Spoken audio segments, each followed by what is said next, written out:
you need to see the significance of Boaz's words here. You see, he is under no obligation to act as Ruth's redeemer.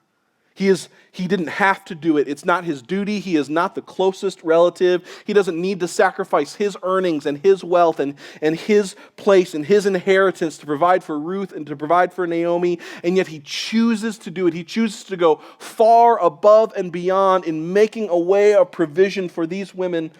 You see, and his willingness to be Ruth's redeemer, it highlights for us the reality that redemption is always an act of grace.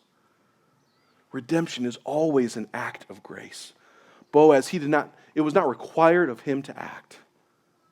Yet we see he goes above and beyond in grace to do it.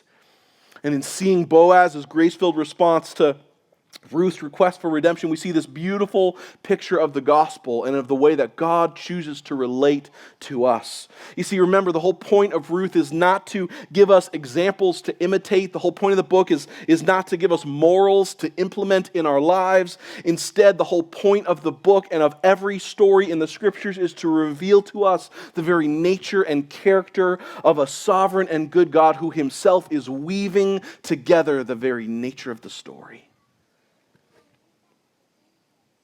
You see, what Naomi and what Ruth needed most wasn't simply a redeemer to rescue them from their earthly needs for food and for family and for a future. See, rather, what they needed most is a heavenly redeemer who would come to rescue them from their sin and bring them into his family. You see, that's the same thing that you and I need as well. Ephesians chapter 2, it tells us that we are born dead in our transgressions and sins, that we're deserving of wrath, that we are excluded from citizenship amongst God's people, that we are foreigners to the covenants of promise, that we are without hope and without God in the world. Oh, but when we see Jesus is the true and better Redeemer that Boaz is always meant to point us to.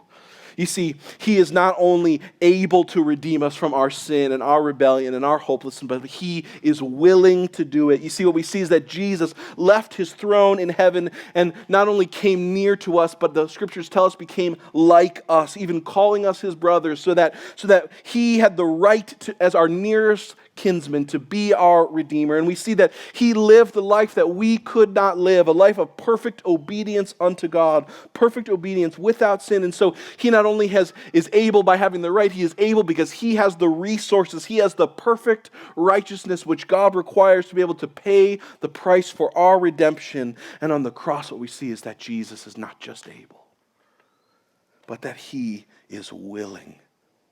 Like Boaz, he is graciously willing, despite the enormous cost, to redeem anyone who by faith would ask him to be their Redeemer.